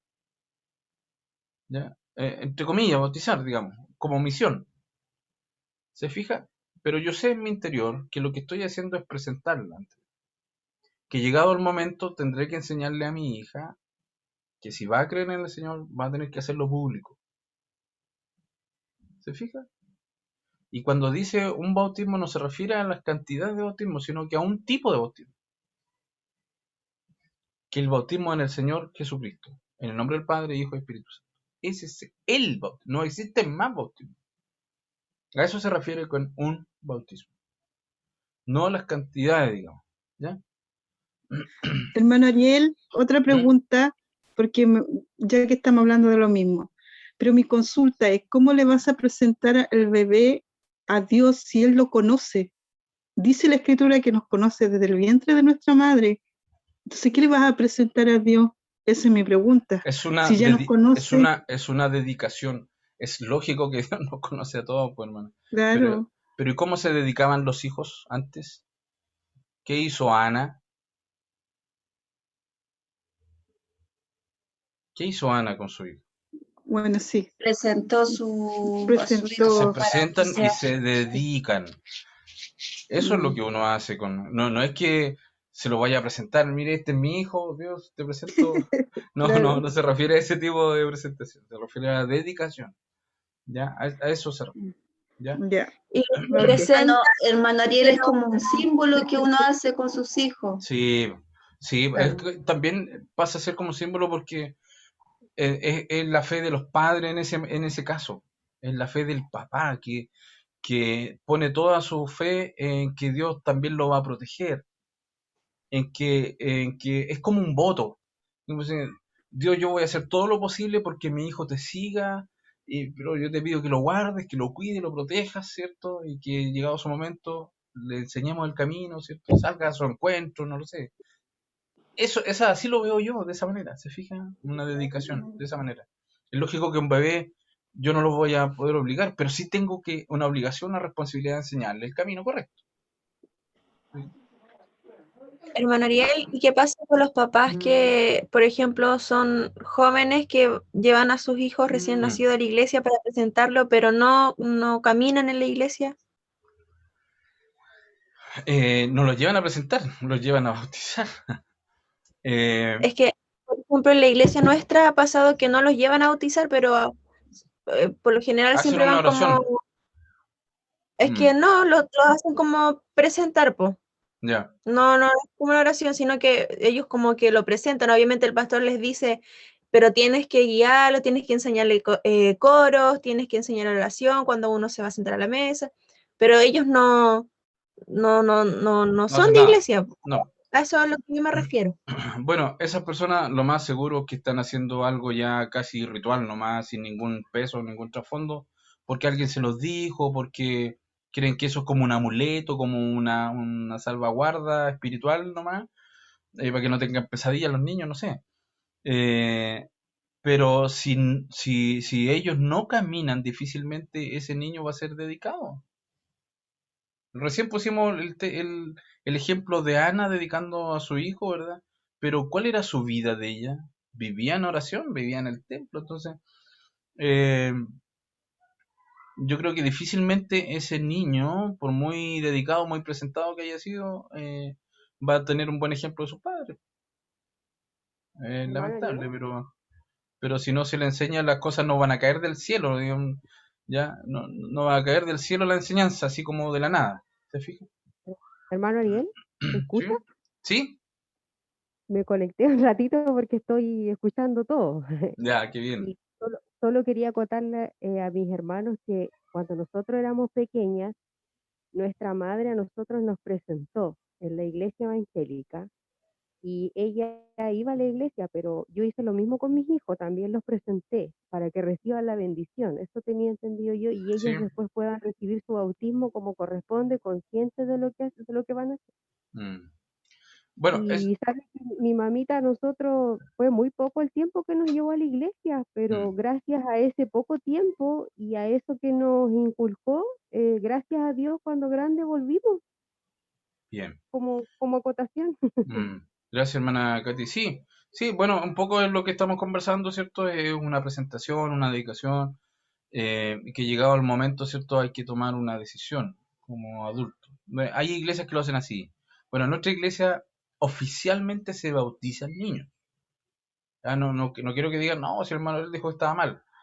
Yo no digo que esté mal, porque también hay ciertas razones del por qué se hace. ¿Ah? En nuestra misión ha habido varios temas para llegar a un concilio, para llegar a resolver esto el año antepasado. Se reunieron todos, ¿cierto? Hermano Luis seguramente se acordará, los presbíteros, ¿cierto? Y con el obispo y todo. Para resolver esta situación, porque hubo pastores que reclamaron diciendo que no se podían bautizar niños. finalmente se llegó a la conclusión de que debíamos continuar como estábamos, es decir, bautizando niños. ¿Por qué? Porque habían ciertos fundamentos de los inicios de la misión, de que cuando la gente llegaba de los campos con toda su familia, para aprovechar el viaje, bautizaban a todos de una. Las familias llegaban a bautizarse, toda la familia, y porque no podían llegar desde lejos, ¿cierto? Todos los días, y en fin, aprovechaban el momento, se bautizaban todos. Pero como yo les digo, esto tiene un efecto cuando alguien se bautiza de adulto y reconoce de adulto, de corazón, que cree en el Señor, tiene un efecto en la persona, porque está reconociendo ante todo el mundo, ¿cierto?, que es cristiano. Entonces, ¿cómo pueden negarle esa oportunidad a alguien que de adulto, de grande, se arrepiente de sus pecados y cree en el Señor? Es un tema, ¿eh? Dio para largo, ¿se Pero fijan? Dio para de largo, adulto, porque cuando uno se bautiza de adulto y adulto deja todo lo que, o sea, se entrega al Señor porque deja todo lo que es del mundo. sí, po, porque lo hace consciente de lo que está haciendo. Cambio, una guagua no tiene primero de qué arrepentirse, ¿cierto? Y tampoco puede declarar una fe en el Señor. ¿Se fijan? Pero sí está la fe de los papás. Eso siempre se dice cuando se bautiza la niña, está la fe de los papás, pero la salvación es personal. Es ahí el tema. La salvación es personal. Ya, esto es importante también, mire, la eficacia del bautismo. El bautismo en agua no tiene poder salvador en sí mismo, ¿ya? Como les decía yo, no tiene un efecto mágico, ¿ya? De que, oh, pues hay una persona que se está muriendo, lo va a bautizar y se salva. No, eso no es así. Se bautiza a la gente no para que sea salva, sino porque es salva. ¿Se entiende?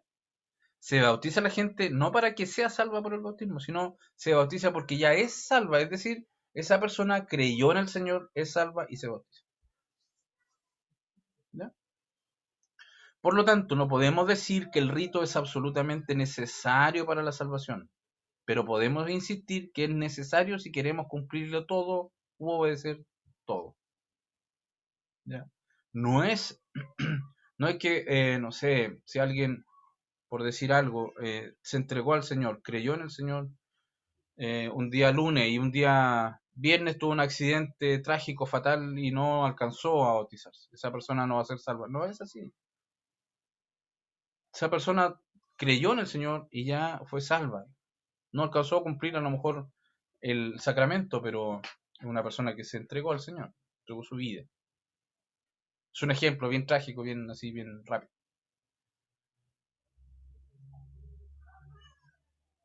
El significado.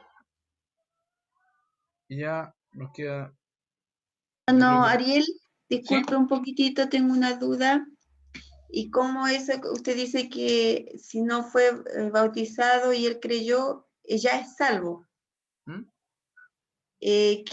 ¿Me puede usted explicar cuando dice casi creyendo? Porque dice cuando si no fueres bautizado, ¿cómo está el dicho? Me enredé. Si no eres bautizado, casi creyendo, no, ¿cómo es? Ay, se me fue el... El No que sé si me creyese, entendí. el que creyese y fuese bautizado, ese será salvo. Eso. Sí, No, No. hay del que muere casi creyendo, algo así. Ah, algo así. Se me fue bien. Gracias, ese. Marayudi. Ese, a ver, veámoslo bien, pues. ¿De qué se trata eso entonces? No, pero eso no tiene que ver con lo que estamos hablando.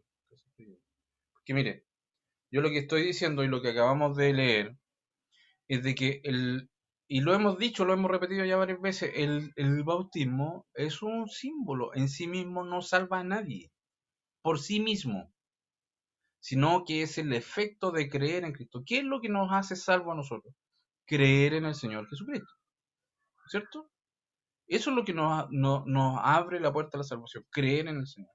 Como consecuencia, yo me bautizo de forma pública, pero el bautizarme no me hace salvo. Por eso yo le decía, si por algún motivo no alcanzó la persona a bautizarse, pero creyó con todo su corazón y entregó su vida al Señor, y por algún motivo no alcanzó, no significa que esa persona se va a perder.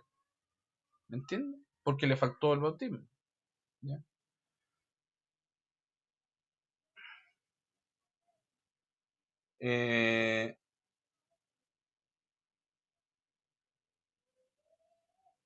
Hay del que muere casi creyendo, ¿eso?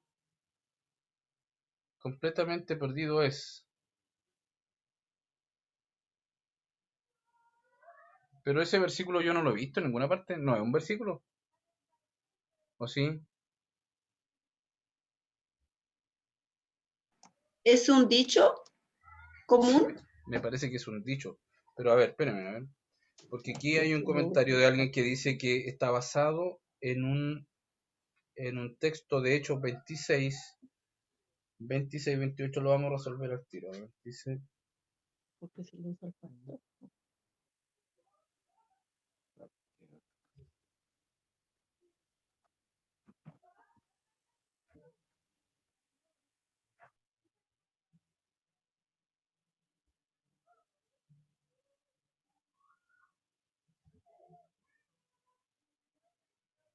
no, no encuentro ese versículo, me parece que no es un versículo. Y aquí hay una persona que dice que hace referencia a cuando Agripa le dice a Pablo de que casi cree. En el 26, 27, capítulo 26, versículo 16.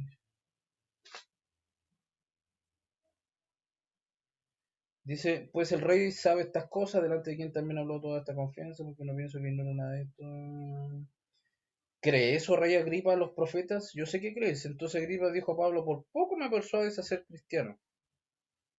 No sé, pero no sé cuál es el versículo, hermano. Me parece mucho que no está en la Biblia. A lo mejor de tarea. Yo creo que no está. Yo creo que es un decir. ¿Ya? Pero eso, no sé si se entendió el significado del bautismo, ¿cierto? El efecto que no en sí mismo no puede salvar a una persona. Eso quiero decir. Que lo relevante es creer en el Señor. ¿Ya? Si no, ¿cómo podríamos haber dicho de los ladrones que murieron al lado del Señor? El ladrón, ¿cierto? Que creyó en Él no tuvo tiempo de ser bautizado, pero sí creyó en el Señor. Salvación. El significado es salvación. El bautismo en agua es un drama sagrado. La inmersión del bautizado significa la ratificación de la muerte o sepultura. Y el ascenso del agua, ¿cierto? El levantarse el convertido significa la muerte que ha sido conquistada, es decir, la resurrección. Significa salvación. Eso quiere decir. Como experiencia, ¿cierto? El hecho de que los actos son realizados con la participación del convertido demuestra que ha sido identificado espiritualmente con Cristo. ¿Ya? Como experiencia. La persona se identifica con Cristo espiritualmente. Y regeneración, la experiencia del nuevo nacimiento se ha descrito como un lavacro, un baño, ¿ya? Porque por él son lavados los pecados y contaminaciones de la vida antigua. El bautismo en agua representa esta limpieza. Levántate y bautízate y lava tus pecados, dice Hechos 22:16. ¿Ya? Entonces es salvación, significa una experiencia, significa también una regeneración de la persona que se limpia, ¿cierto?, de sus pecados, simbólicamente. No significa que al bautizarse va a estar limpio de sus pecados, sino que al creer en el Señor ya comienza a ser lavado. Y un testimonio, porque todos los que habéis sido bautizados en Cristo, de Cristo estáis revestidos. ¿Ya? Gálatas 3:27. El bautismo en agua significa que el convertido por la fe se ha vestido del carácter de Cristo. Por medio del rito del bautismo, el convertido en el sentido figurado se viste públicamente del uniforme del reino de Cristo. O sea, cuando la persona se bautiza, digamos, pasa inmediatamente a decir, yo soy del cuerpo de Cristo, yo soy un cristiano más. ¿Ya? Públicamente. ¿Ya? Eso es lo que hace. Es salvación, es una experiencia, ¿cierto?, para la persona, se identifica con Cristo. También simboliza una regeneración y es un testimonio. Y la cena del Señor, y con esto vamos a concluir. La cena del Señor o Santa Comunión puede ser definida como un rito distintivo de la adoración cristiana. ¿Ya? Es instituida por el Señor Jesús en la víspera de su muerte expiatoria.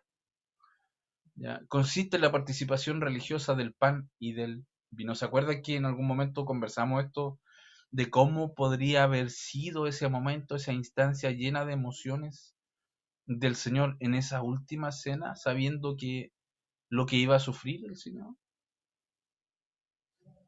sabiendo que iba a ser traicionado, sabiendo que sus discípulos iban a huir, sabiendo que uno de sus discípulos lo iba a negar y sabiendo todo lo que él iba a sufrir?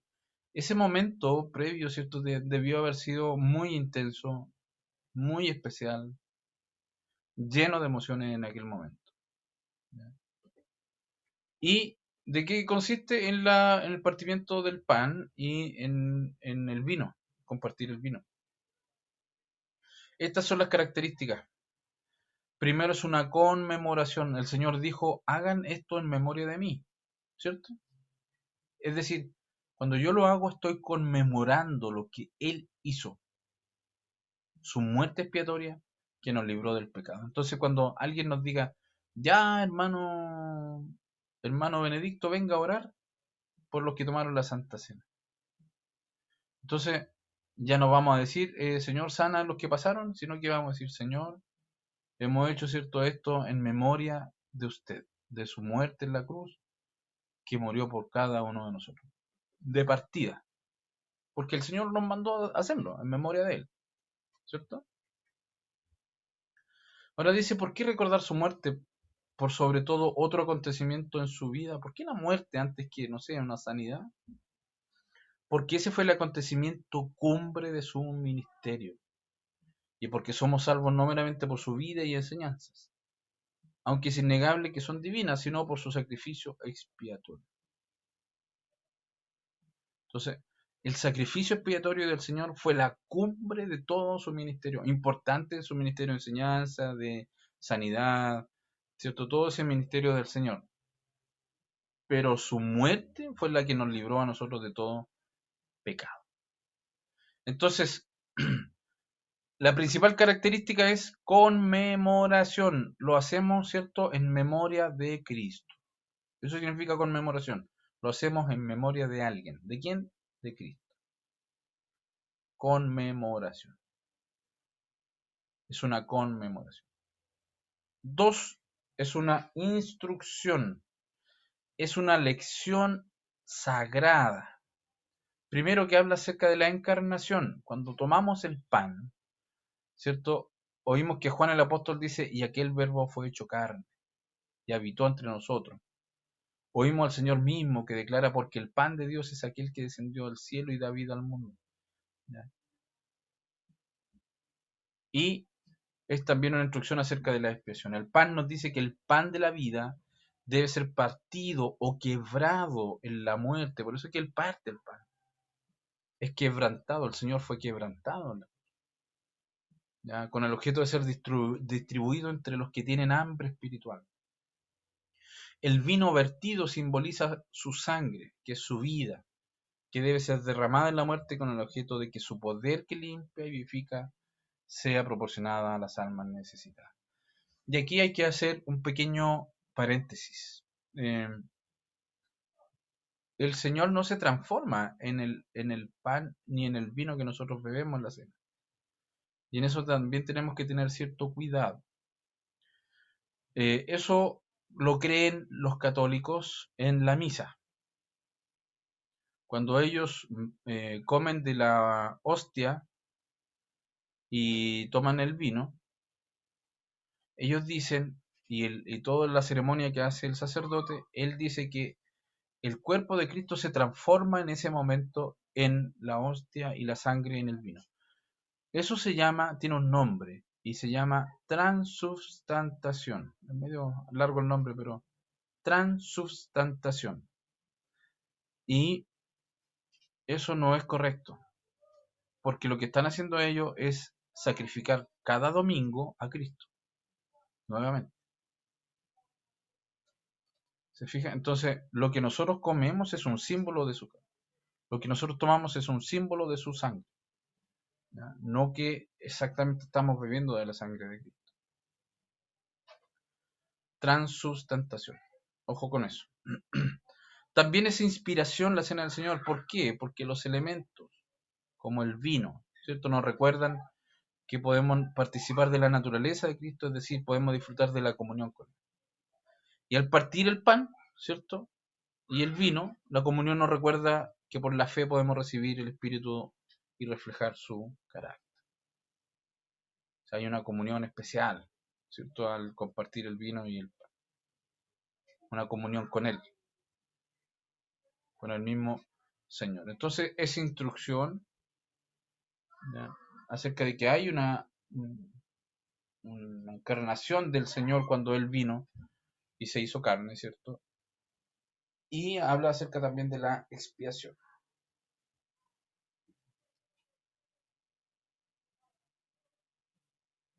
También es seguridad, todo esto está en el libro, ¿ah? Todo esto está en el libro, así que no se ponen tanto. Pueden volver a leerlo ahí. ¿Ya? Es seguridad, ¿cierto? Porque dice, este vaso es el nuevo pacto en mi sangre. El nuevo pacto, ¿cierto? Que el Señor instituyó. Entonces la sangre de Cristo es la garantía divina de que será el misericordioso y benigno con el penitente. ¿Cuál es nuestra parte de este pacto, de este contrato? Es creer en la muerte expiatoria de Cristo. Esa es nuestra parte que nos toca. El Señor hizo un pacto. Y mire qué pacto, mire qué pacto. ¿Cuál es el pacto que hizo el Señor? Él dice, yo voy a morir, voy a dar mi vida en la cruz, voy a morir por todos, voy a cargar con el pecado de la humanidad y enfrentaré a Dios con el pecado en mis hombros. Y ustedes, ¿cuál será su parte del trato? Ustedes deben creer en mí. Eso, esa es la seguridad. Y la responsabilidad, ¿cierto? ¿Quién será admitido o excluido de la mesa del Señor? Pablo trata el asunto de quién es digno de participar de los sacramentos. Lo mencionamos delante, ¿cierto? Porque el que come y bebe indignamente será culpado de ofensa o pecado del cuerpo y de la sangre del Señor. Luego, todos nosotros somos excluidos, puesto que ¿cuál de los hijos del hombre es digno de la más pequeña de la misericordia de Dios? ¿Se fija que nadie es digno de tomar la cena del Señor? Pero hay que buscar la dignidad de ello, hay que hacerlo de la mejor manera posible. Y lo otro es que el apóstol Pablo estaba llamándole la atención a los corintios también, porque ellos comían antes de hacer la cena, y muchos llegaban a la cena embriagados. Entonces, eso es lo que el apóstol Pablo estaba llamando la atención de los corintios, que tampoco lo hacían dignamente, sino que lo hacían emborrachados. Y eso está en 1 Corintios capítulo 15, o del 11 al 15, por ahí están. A ver, si no me equivoco. No. Capítulo 11. Los abusos en la cena del Señor. Así que ahí pueden también dar una vueltecita por Corintios. Entonces, los que se creen justos a sí mismos no son aptos nunca. Pablo se describe a sí mismo como el primero de los pecadores. Y eso lo que está diciendo es que aquel que dice, no, si yo no tengo pecado, bueno, ya está pecando. Ahí está pecando al tiro, de soberbia. Entonces, ¿se fija que no hay nadie que pueda decir no soy pecador?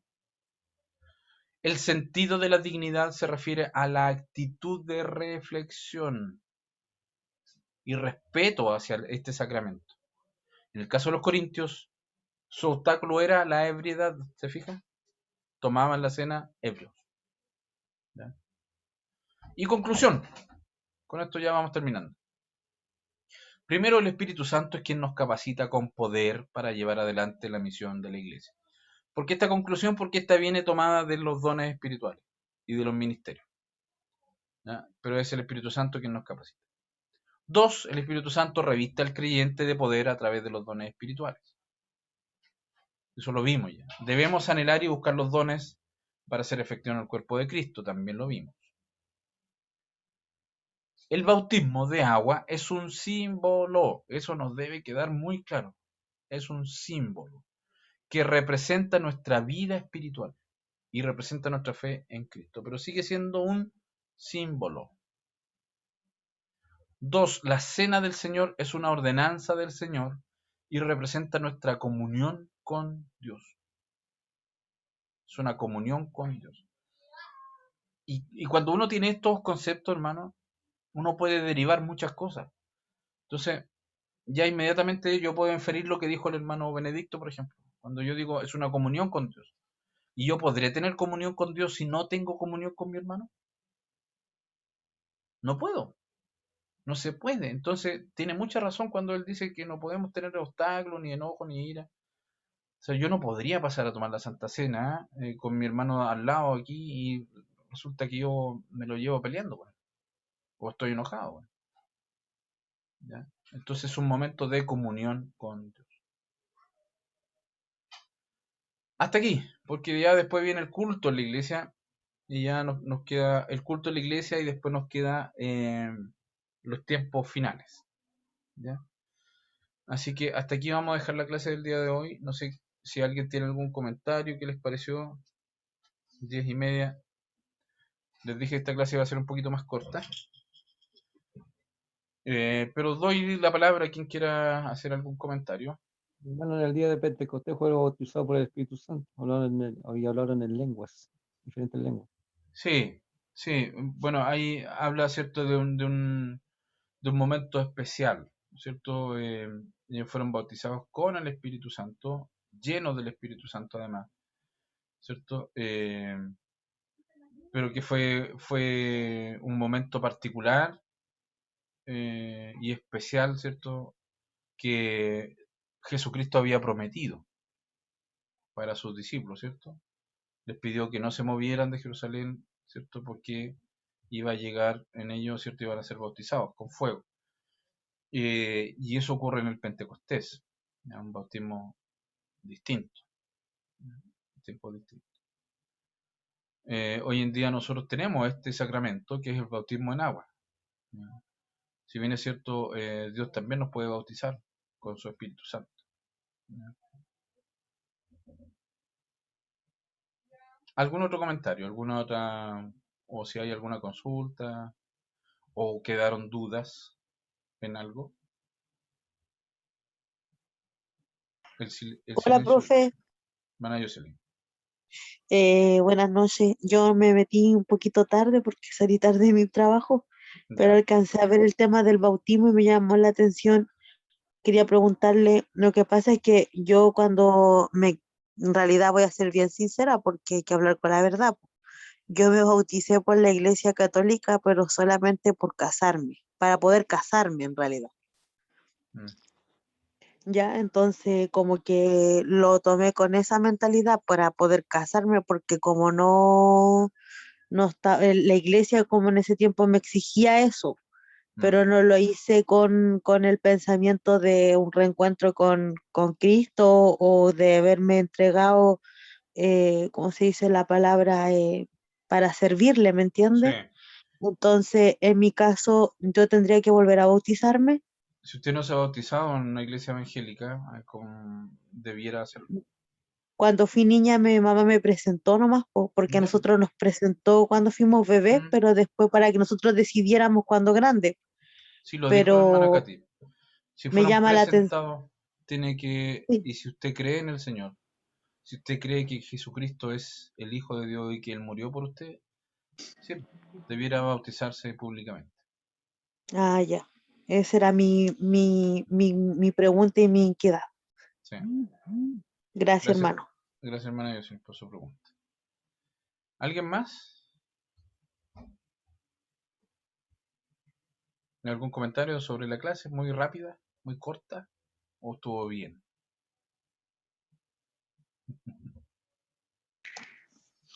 Muy rápida, digo yo. Hay que retomar el hilo, Sí, parece. Yo lo noté Interesante bastante. para mí. Ya, gracias, hermana Katy. Los noté Estamos bastante callados, sí. lentos. Muy lentos, muy Sí. tímidos. Sí. Parece que echan de menos las pruebas, a lo mejor. Ya, No. vamos. No, eso Próxima no. clase.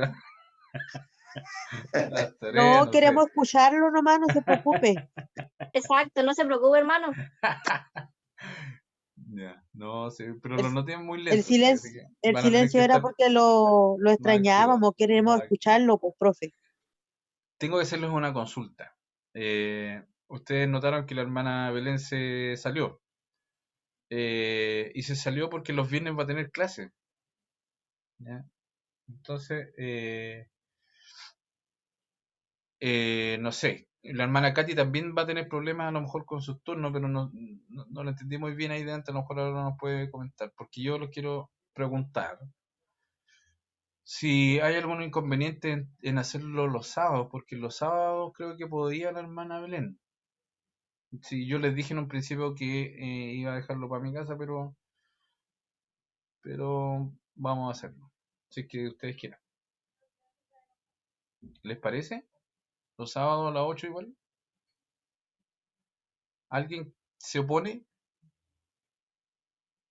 No, Estamos todos de acuerdo entonces.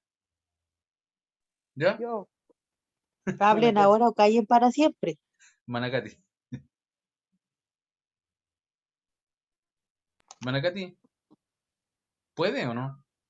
No lo entendí muy bien Yo yo. quería consultar, lo que pasa es que largo, no, hago largo noche, libre, hago largo, un día, por ejemplo, ayer jueves hice largo, hoy día viernes noche, sábado, domingo libre, libre. Después el lunes largo, después noche, libre, Ya, libre, así. o- Entonces, o siempre va a sea, haber una o clase que sea, no voy a usted poder. va a tener inconveniente siempre, sea viernes o sábado. Claro, así que a mí me da lo mismo. Lo Ya, único que sí. me gustaría es que, como estamos en etapa de harta tarea,